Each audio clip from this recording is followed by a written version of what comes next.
Yo, halo bro, selamat datang di Dongeng Keramat Mataram Jaya Binangun.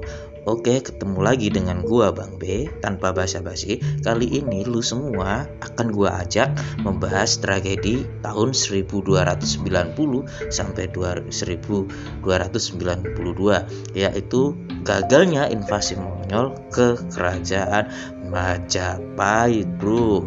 Yuk, tanpa lama-lama langsung saja kita mulai. Sang surya begitu bersinar dengan sangat terang, menyingkirkan kabut-kabut dari gelapnya hutan yang gelap. Terlihat dataran tinggi pohon-pohon begitu tumbuh subur di hutan tersebut. Di dalam hutan dihuni oleh berbagai jenis flora dan fauna. Ada yang beracun, ada yang bisa dimakan, dan ada pula yang ganas, dan ada pula yang bisa untuk diburu. Ada flora dan fauna yang bertubuh kecil yang sangat beracun, dan ada juga flora dan fauna yang bisa untuk dijadikan konsumsi masyarakat saat itu. Ya, welcome to, selamat datang di Kerajaan Singosari. Sungai-sungai mengalir dengan sangat deras yang nan sejuk sekali, seakan menunjukkan bahwasannya kerajaan ini adalah kerajaan yang sangat makmur. Tidak hanya sungainya sendiri yang sejuk, tapi juga hutan-hutannya tumbuh dengan sangat subur, seakan menunjukkan bahwasannya kerajaan ini tidak kalah dengan kerajaan lain, di mana adanya suatu surga yang diberikan oleh Sang Yang Kuasa ke kerajaan Singosari. Masyarakat di kerajaan Singosari pun juga terbilang sangat makmur ya bro ya, karena kala itu pajaknya tidak terlalu tinggi dan sistem umpetinya pun tidak terlalu memberatkan masyarakat. Oleh sebab itulah kerajaan Singosari menjadi kerajaan yang sangat makmur. Wow, kira-kira makanan kerajaan Singosari dulu apa ya bro ya? Bang B pengen tahu nih, apa ya makanannya ya, tradisi adat istiadatnya itu seperti apa. Bisa ndak ya dijadikan UMKM di masa sekarang ya? Wah, kalau bisa jadi UMKM di masa sekarang kan kita bisa membangkitkan kembali peninggalan-peninggalan leluhur di masa lampau. Oke, kita lanjut bro. Nah, tepat di tahun 1281 kerajaan Mongol itu menginvasi Jepang bro, tapi sayangnya kerajaan Mongol bisa didorong mundur. Nggak kapok-kapok ya kerajaan Mongol itu ya. 3 tahun menjelang berlalu, yaitu sekarang tahun 1285 di Indochina, tepatnya kerajaan Mongol mau menginvasi kerajaan Jamba. Untungnya kerajaan Jamba sudah menjalin kerjasama dengan Raja Indrawarman V dan Raja Hungdao. Raja Hungdao itu raja kerajaan Jamba ya bro ya. Untuk apa? Untuk menahan serangan Mongol agar tidak menguasai kerajaan Jamba. Nah, pertempuran terjadi begitu sengit bro, banyaknya korban jiwa dari kedua belah pihak. Dan bagi Bang B ya bro ya, peperangan itu tidak bisa membawa sebuah kemenangan sih bro. Yang ada itu hanya sama-sama membawa kehancuran di kedua belah pihak. Oh alah yo, nggak sampai segitu. Tepat di tahun 1290 kerajaan Mongol mengirimkan pasukannya untuk mengirimkan pesan ke kerajaan yang ada di Pulau Jawa. Nah, mampirlah atau berlabuhlah mendarat kerajaan Mongol tepat di pantai Singosari. Kemudian sang utusan dari Mongol disambut 2 adipati dari kerajaan Singosari. Kedua adipati pun menghampiri utusan dari Mongol dan menanyakan kepada utusan Mongol, untuk apa gerangan datang kemari? Akhirnya sang utusan pun menjawab, kami diutus oleh sang raja kami yaitu Kublai Khan untuk menyampaikan pesan kepada sang raja yang mempunyai luas wilayah yang terluas sendiri, yaitu Raja Kartanegara. Tapi di dalam kompleks Singasari, para sesepuh yang ada di dalam kerajaan Singasari mendapatkan sebuah wisik, bro, yaitu kelak akan ada sebuah peristiwa yang akan menggemparkan jagat, di mana peristiwa itu kelak akan membawa sebuah kemajuan dan kejayaan di keturunan kerajaan Singasari. Masuklah kedua utusan tersebut di dalam keraton Singasari dan menghadap sang raja. Utusan tersebut kemudian memberikan surat ke sang raja. Kemudian sang raja pun menyuruh anaknya untuk membuka surat tersebut. Anak sang raja Kartanegara ini bernama Rakai Sanjaya.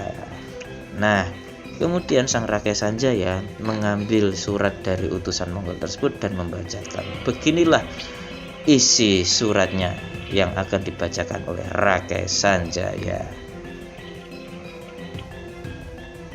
Salam sejahtera buat Tuan Prabu Negeri Jawa. Aku Maharaja Kublai Khan, pemimpin bangsa Yuan yang kekuasaannya menghampar dari tanah Hindustan sampai ke ujung timur negeri Cina. Akan menjamin keselamatan negeri Tuan kalau Tuan mengakui kekuasaan kemaharajaanku yang perkasa. Pasukan kuat kami mampu bergerak seperti bari gurun pasir, menghancurkan siapa saja yang berani menentang kekuasaanku. Kapal-kapal lautku mampu menutup lautan dan sungai-sungai di negeri Tuan. Baliknya, kalau Tuan Prabu menerima ajakan baikku, maka kami akan membuka perdagangan dengan negeri Tuan dengan perasaan damai. Jawaban Tuan Prabu sangat kutunggu. Setelah mendengar surat dari utusan yang dari kerajaan Mongol, sang raja pun akhirnya menyuruh utusan dari kerajaan Mongol itu mendekat. Sini, mendekatlah kemari. Dan sang utusan pun akhirnya mendekati sang raja.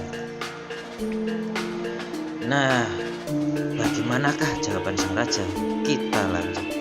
Tanpa tahu-tahu sang raja menarik keris dan memotong telinga utusan dari sang Mongol. Semua orang yang ada itu pun terkejut. Lalu sang raja maju memberikan jawaban dari suratnya. Pulanglah, dan ini adalah jawabanku. Katakan pada rajamu, kami prajurit-prajurit Singasari seperti gunung karang yang kokoh dan tidak bisa dihancurkan sekalipun dengan angin topan yang ganas. Dan katakan pada rajamu bahwa kerajaan Singasari tidak akan pernah takluk di bawah kerajaan lain. Begitulah jawaban sang raja Kartanegara. Tepat 2 tahun kemudian, turunnya sang raja Kartanegara kemudian diganti oleh anaknya, yaitu sang Rakai Ramawijaya. Kemudian sang Ramawijaya membangun sebuah negara baru yang bernama Majapahit. Keraton Majapahit saat itu masih segelintir atau seperti keraton kecil, tapi dengan kehidupan yang makmur dan santosa. Prajuritnya pun juga gagah perkasa. Lalu Keraton Majapahit mendengar suatu berita bahwasannya akan terjadi perang besar, yaitu penyerangan dari kerajaan Mongol. Seperti itu, bro. Di tahun 1292, sekarang gua bawa lu semua ke istana Kublai Khan, yaitu di Mongol. Kublai Khan menyuruh beberapa pendekingnya untuk mengadakan rapat, yaitu untuk menyerang kerajaan Majapahit. Sebanyak 1000 armada kapal yang membawa 20.000 prajurit akan diluncurkan untuk menyerang kerajaan Majapahit. Tanpa Mongol sadari, saat ini kerajaan Singosari sudah menjadi kerajaan Majapahit yang dipimpin oleh Rakai Wijaya, dan nantinya kerajaan Majapahit akan mengalahkan kerajaan Mongol dan menjadi kerajaan terbesar yang hampir menguasai seperempat dunia. Waktu pun tiba, pertempuran pun terjadi, yaitu penyerangan Mongol ke Majapahit. Terjadilah pertempuran yang sangat dahsyat yang mengguncang jagat semesta, yaitu pertempuran Mongol melawan Majapahit. Tapi di sini Majapahit sangat menang sekali karena masyarakat dan prajuritnya bersatu.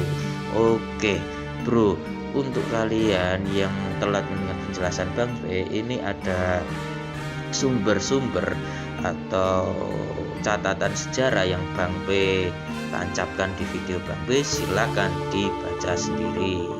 Oke, gitu aja untuk pembahasan kali ini. Kalau Bang B ada kesalahan kata dari penjelasan ini, ya mohon dimaafkan ya, karena Bang B bukan tamatan akademisi, tapi masih tamatan SMA. Nah, sekian dulu dari Bang B. Selamat membaca, dan Bang B ucapkan terima kasih. Jangan lupa subscribe, share, dan komentar ya bro ya. Terima kasih. Sabtro Prawidaning Rahayu.